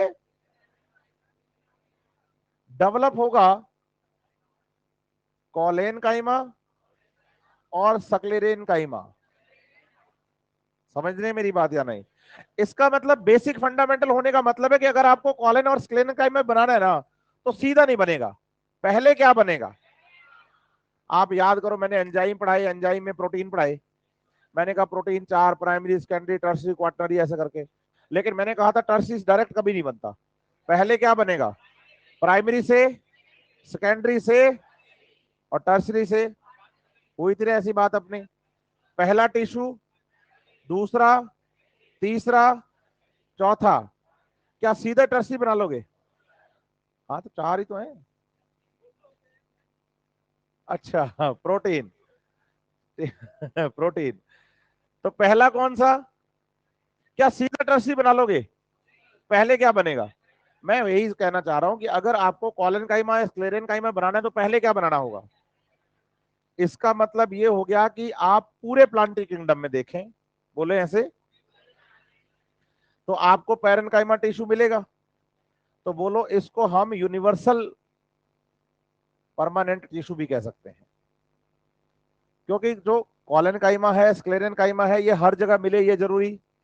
जैसे मैं स्टार्टिंग के प्लांट्स की बात करूं, एल्गी और ब्रायोफाइट्स की, जिनको हम थैलस बॉडी कहते हैं, तो ऐसे प्लांट जो थैलस बॉडी होते हैं उनके अंदर तो बोलो हार्ड टिश्यू होता ही नहीं, तो इसका मतलब उनमें केवल क्या है, क्योंकि ब्रायोफाइटा तक तो प्लांट बॉडी बनी हुई केवल पैरेनकाइमा टिश्यू की है, हाँ या ना। कॉलन और स्क्लेरेनकाइमा जो है ये तो टेरिडोजिम्नो एंजियो में आए हैं बाद में, लेकिन क्या जब आपके पास टेरिडोजिम्नो और एंजियो में कॉलन और स्क्लेरेनकाइमा आए तो उनमें पैरेनकाइमा नहीं है, तो फिर इसलिए तो यूनिवर्सल बोला मैंने इसको। समझ रहे हैं मेरी बात या नहीं? नहीं समझे, ऊपर से गया, पता ही नहीं चला क्या बता रहे हैं। दूसरा आप बताना कि पैरेनकाइमा सेल्स जो होती है ना, इनका जो सेल होता है बच्चे, टिश्यू का जो सेल होता है वो आइसोडायमेट्रिक होता है जनरली, मतलब सारी सेल साइज में लगभग एक जैसी है। तो आप याद रखें कि आइसो डायमेट्रिक सेल्स प्रेजेंट है, मेनली बोल रहा हूं, जनरली मेनली है ना, मोस्टली ऐसे बोल सकते हैं। दूसरी बात जो याद करनी है वो ये कि जब हम पैरेनकाइमा टिश्यू की बात करते हैं तो इसमें हमें इंटरसेलुलर स्पेस भी मिल सकते हैं। क्या मिल सकते हैं? समझ रहे हैं मेरी बात या नहीं? पूछो कैसे। आप बताओ कि भाई ये कोई मेरिस्टेम है, मेरिस्टेम टिश्यू जो होता है उसको हमने कॉम्पैक्ट टिश्यू कहा था, और हमने कहा कि जो कॉम्पैक्ट टिश्यू होता है ना, कॉम्पैक्ट टिश्यू, उसमें इंटरसेलुलर स्पेस नहीं होते, ऐसे पढ़ा था हमने, अगर आपको याद हो तो। नो या वेरी लेस बोला था हमने, बोला था नहीं बोला था? फिर आप बताओगे कि जो मेरिस्टेमेटिक सेल्स है उनके अंदर क्या चला जाएगा, वाटर, हाँ या ना। वाटर जाने से बोलो सेल्स का होगा एलोंगेशन, क्या होगा, और एलोंगेशन होने से सेल्स का साइज, एलोंगेशन होने से सेल्स का साइज। अब आप सोचो कि जब मैच्योरेशन के लिए सेल जाती है तो सेल का साइज बढ़ता है, और जब सेल का साइज क्या होता है, तो बोलो बीच में इसमें स्पेस दिखने लग जाते हैं, देखो, तो बोलो इंटरसेलुलर स्पेस आना एलोंगेशन ही उसका कारण है, सेल एलोंगेशन उसका। याद करो कल जब मेरिस्टेम पढ़ रहे थे तो हमने कहा था कि मेरिस्टेम की सेल साइज में छोटी होती है, मेरिस्टेम्स की सेल साइज में छोटी होती है, तो बताओ कि meristematic cells are small in size, meristematic cells are small in. अब जब वो सेल मेरिस्टेम वाली डिवाइड करके आगे अपना साइज क्या करती है, अपना साइज क्या करती है, बढ़ाती है, तो साइज बढ़ने वाले टाइम पे क्या होगा? समझ रहे हैं मेरी बात या नहीं? यस और नो। और बताओ कि जब इंटरसेलुलर स्पेस, इंटरसेलुलर स्पेस, तो सेल का क्या हो रहा है, और एलोंगेशन होता है वाटर की एंट्री से, क्योंकि वाटर एंट्री होगी, सेल का वॉल्यूम बढ़ेगा, टर्गर प्रेशर लगेगा, and turgor pressure is responsible for the elongation, हाँ या ना, यस और नो, अच्छे से, पक्का।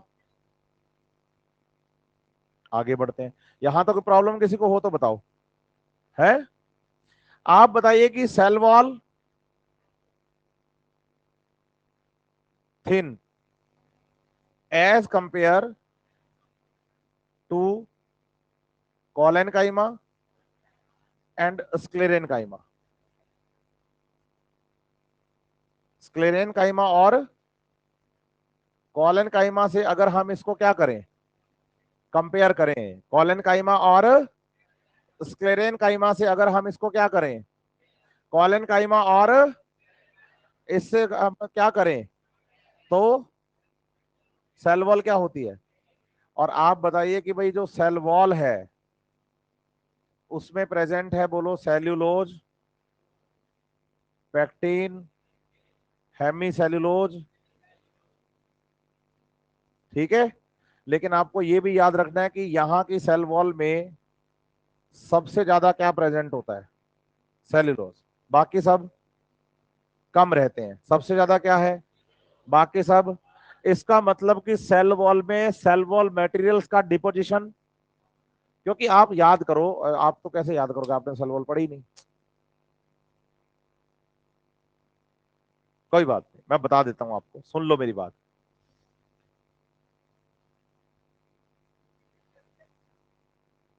भाई इतने नाखून खाएगा तो कैसे काम चलेगा, दोनों अंगूठे मुंह में, ऐसे मत करे यार, ऐसे थोड़ी होते हैं डॉक्टर। हाँ, मैं तुम जाओ और डॉक्टर का पता, ऑपरेशन करने वाले डॉक्टर को नाखून खाने की आदत है ना। और उधर भाई ने काट रखा है किसी को, तो ऑपरेशन कर पाएगा क्या। हाँ, तो कहेगा 2 मिनट में आता हूँ, ग्लव्स उतार के पहले नाखून खा के आएगा थोड़ा सा, फिर दिमाग चलता है उसका, क्योंकि आदत पड़ी हुई है। नहीं समझ रहे आप मेरी बात। तो डॉक्टर से ऐसे थोड़ी होते हैं, भगवान कहते हैं डॉक्टर को, नहीं कहते क्या। हाँ देखो, ये भगवान है, तो वैसी हरकतें भी करो। आगे बढ़े, मैं बताऊं आपको, आप लोगों ने सेल वॉल पढ़ी नहीं है, तो मैं आपको क्लियर कर दूं कि सेल वॉल का जो मेन स्केलेटन होता है, मतलब जो सेल वॉल है उसका जो बेसिक ढांचा है ना, कैसे समझाऊं मैं आपको। आपने घरों की छत डलते हुए देखी कभी आरसीसी। जब आरसीसी डलती है तो पहले क्या है, आयरन की रोड्स होती है ना, सरिया बोलते हैं, उसका एक स्केलेटन बिछा दिया जाता है। बोलो, ये सेलुलोजिक माइक्रोफाइब्रिल। फिर उसके अंदर जो स्पेस होता है उसमें भर दिया जाता है सीमेंट, बजरी, ग्रिट, सबका मिक्सचर। बोलो, वो है पैक्टिन, हेमिसेल्लोज, ये सब। तो एक सेल के चारों तरफ सेल वॉल का जो मेन स्केलेटन है, जो जाल है, वो सेलुलोजिक माइक्रोफाइब्रिल्स का होता है। और उसमें फिर मटेरियल्स का क्या करवाया जाता है, डिपोजिशन, दूसरे जैसे पैक्टिन, हेमिसेल्लोज, ये सब। लेकिन यहां पर बोलो सेल वॉल तो बनी है, लेकिन दूसरे मटेरियल्स का डिपोजिशन, तो सेल वॉल कैसी है, समझ रहे हैं मेरी बात या नहीं। और अगर दूसरे मटेरियल्स का डिपोजिशन क्या हो, तो सेल वॉल की थिकनेस, ऐसे याद कर लो इसको अभी, क्योंकि अभी सेल बायोलॉजी आपके हुआ नहीं है, तो आपको ये बात पता नहीं है। समझ रहे हैं मेरी बात या नहीं। लेकिन फिर भी आपको एक बेसिक तो मिल गया ना कि भाई कैसे मेरे को एज्यूम करना है इसको, हाँ या ना। दूसरा आपको ये बताना है कि जो पैरेन्काइमा टिश्यू है वो लिविंग है, तो found in the soft parts of plant and pulp of fruits. Fruits की पल्प को इजीली, एप्पल खा जाते हो ना, बड़ा इजीली खा जाते हो आप, क्यों, क्योंकि सॉफ्ट है। हार्ड होता तो दिक्कत थी, है ना। अखरोट खा के दिखाओ, समझ रहे मेरी बात, वो टीवी में खाते हैं वो, ऐड देते टाइम। हाँ, और बड़ा हल्का सा दबाते टूट जाता है। आपको तो जोर आएगा, मैं क्लियर कर दूं आपको ये बात, नहीं समझ रहे आप मेरी बात। हाँ, तो कहाँ मिलेगा आपको ये। फिर अगर इसके शेप की बात करें ना, शेप ऑफ द सेल्स, तो आप बताइए इनकी शेप मिलेगी स्फेरिकल, ओवल, राउंड, पॉलीगोनल और एलोंगेटेड। सही है बात या नहीं। अब ये सारी शेप्स मैं आपको बताता हूं। स्फेरिकल या ओवल होने का मतलब है गोल या अंडे जैसी। राउंड का मतलब भी वही है। पॉलीगोनल का मतलब है ऐसे, बहुत सारी सरफेस, 6 हो जाती तो हेक्सागोनल। 6 सरफेस नहीं है मैक्सिमम, ज्यादा सरफेस बनाओ तो कैसी हो गई। और एलोंगेटेड का मतलब है ये, ऐसी शेप्स है, समझ रहे हैं मेरी बात या नहीं? कैसी? आप बताओ, स्फेरिकल, ओवल, राउंड, पॉलीगोनल और एलोंगेटेड, ऐसे अलग अलग शेप्स आपको याद करनी है। किसकी? पैरेनकाइमा की। और अगर इनके आप फंक्शंस की बात करो, फंक्शंस में याद करो, एक तो फोटोसिंथेसिस होने का मतलब है कि ऐसी सेल्स जिनमें क्लोरोप्लास्ट क्या है। सही है बात या नहीं? बताइए, ऐसी पैरेनकाइमेटस सेल्स जिनमें क्लोरोप्लास्ट होता है उन्हें क्लोरेन काइमा कहा जाता है। क्या कहा जाता है? क्लोरेन काइमा, कोलेन काइमा नहीं, क्लोरेन काइमा। कल को एग्जाम में क्वेश्चन हो और उसमें कोलेन काइमा हो और क्लोरेन काइमा हो तो बच्चा ओ सर कोलेन काइमा पढ़ लिया, वो नहीं करना। क्लोरेन काइमा मतलब ऐसा पैरेनकाइमा जिसमें क्लोरोप्लास्ट प्रेजेंट है। हाँ या ना? तो बोलो फंक्शंस में एक तो याद करोगे फोटो सिंथेसिस और स्टोरेज और सिक्रेशन। बताओ, वैसे बेसिकली मेन फंक्शन तो स्टोरेज और सिक्रेशन है, फोटोसिंथेसिस है ना? बोलो ऐसे ज्यादातर कॉलन करते हैं प्लांट बॉडी के अंदर एंजियोस्पर्म्स में। मैं समझाऊंगा आपको आगे, अभी तो हम पैरेनकाइमा पे चल रहे हैं। तो पैरेनकाइमा टिश्यू जो है बच्चे वो फर्स्ट इवोल्व टिश्यू है, पहली बार बनता है, बेसिक फंडामेंटल टिश्यू है। बेसिक फंडामेंटल का मतलब है प्लांट बॉडी में कुछ भी बनना हो सबसे पहले क्या बनेगा? हाँ, पैरेनकाइमा। सही है बात या नहीं? मेरिस्टेम से, फिर उसके बाद उससे कॉलेनकाइमा स्क्लेरेनकाइमा बनते हैं। और आप बताओ कि अगर पैरेनकाइमा सबसे पहले बनता है तो इसका मतलब सभी प्लांट्स में आपको पैरेनकाइमा तो मिलेगा मिलेगा। हाँ या ना? और फिर आप बताओ कि यूनिवर्सल भी है, यूनिवर्सल होने के साथ इसकी सेल्स कैसी हैं और इनमें क्या मिलते हैं? इंटरसेलुलर स्पेस किसकी वजह से आता है? और सेल वॉल इनकी कैसी होती है एज कंपेयर टू कॉलेनकाइमा? और जो सेल वॉल है बच्चे उसमें सेलुलोज सबसे ज्यादा होता है, हालांकि पैक्टिन और सेलुलोज भी, हेमिसेलुलोज भी प्रेजेंट होते हैं। और मिलता है ये प्लांट के सॉफ्ट पार्ट्स में। और इनकी शेप होती है spherical, Oval, round, polygonal all. और इनके फंक्शंस की बात करें तो फोटोसिंथेसिस, स्टोरेज और एनसीईआरटी पेज नंबर 86 पे देखो आप, पहली लाइन से पढ़ना शुरू करते हैं। The cells of the permanent tissue do not divide further. Generally term पता है क्यों लगी है? क्योंकि दोबारा भी डिवीजन कर सकती हैं सेल्स डी डिफरेंशिएशन के हेल्प से, है ना? आगे बढ़ो। Permanent tissue having all cells similar and the structure and called, फिर लिखा है कि permanent tissue having many different type of are called, are called, are called. सही है बात या नहीं? अब पहला tissue simple tissue. A simple tissue is made up of only, मतलब सेम टाइप ऑफ सेल्स होती हैं इनमें, बताया मैंने।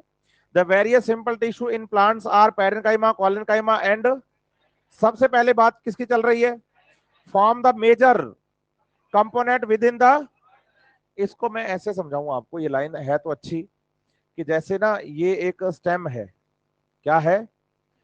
अब स्टेम की अगर मैं बात करूं तो इसमें सबसे बाहर एपिडर्मिस है, अंदर की तरफ ये एंडोडर्मिस है, एंडोडर्मिस के अंदर की तरफ ये जाइलम फ्लोएम वाला रीजन है, ये बोलो फ्लोएम, है ना?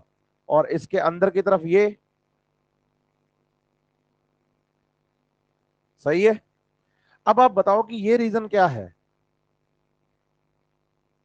और बोलो पैरेनकाइमा है। सही है? ये जो सेंट्रल रीजन है ना ये वाला, इसको पित्त कहते हैं। क्या कहते हैं? और ये जो रीजन है बोलो इसको कहते हैं पित्त पैरेनकाइमा, पित्त रेज या मेडुलरी रेज। ये सारा टिश्यू भी कैसा है? बोलो central pith, medullary rays, these all are also pith, medullary rays, cortex, ये सब क्या है? अब बताओ, ये स्टेम का टीएस ले लो या रूट का टीएस ले लो, हाँ या ना? तो आप बताओ इसके टीएस में सबसे ज्यादा सेल्स कौन सी हैं? समझ रहे हैं मेरी बात या नहीं? तो एनसीईआरटी की लाइन क्या कह रही है? हाँ, विद इन द ऑर्गन, मतलब किसी भी प्लांट ऑर्गन का मैक्सिमम पार्ट जो होता है वो कौन से टिश्यू से बनता है? किससे बनता है? पैरेनकाइमा से। क्या आपकी मेरी समझ बात आई या नहीं? आगे बढ़ो। The cells of the parenchyma are, मैंने भी यही लिखा कि मेनली आइसोडेमेट्रिक होती हैं। आगे बढ़ो। स्फेरिकल, ओवल, राउंड, पॉलीगोनल और the walls thin and made up of, हालांकि अकेला सेलुलोज नहीं होता सेल वॉल में कभी भी, लेकिन मेन कंपोनेंट इसका कौन है? आगे बढ़ो। दे मे ईदर और have the small intercellular, the parenchyma perform the various function like photosynthesis, storage and, कल मैं आऊं तो मुझे बताना कॉलेनकाइमा पढ़ाना है, कॉलेनकाइमा शुरू करेंगे अपने, ठीक है? हाँ बेटा, क्या बताया था? ऐसी पैरेन्काइमा सेल्स जिनमें क्लोरोप्लास्ट हो और वो फोटोसिंथेसिस करती हैं। बताएंगे आगे। सिक्रेशन होगा बच्चे मटेरियल्स का, मैं बता दूंगा आगे चल के आपको। अभी एक्चुअली क्या आपने सेल बायोलॉजी नहीं पढ़ी, तो आपने एंडोप्लाज्मिक रेटिकुलम और गोल्जी बॉडी नहीं पढ़ा। और मेन सिक्रेशन का फंक्शन जो सेल के अंदर सेल ऑर्गेनल करते हैं वो कौन करते हैं। और जब ईआर और गोल्जी बॉडी पढ़ोगे तो पता चल जाएगा कि कौन कौन से मटेरियल सिक्रीट होते हैं, ठीक है?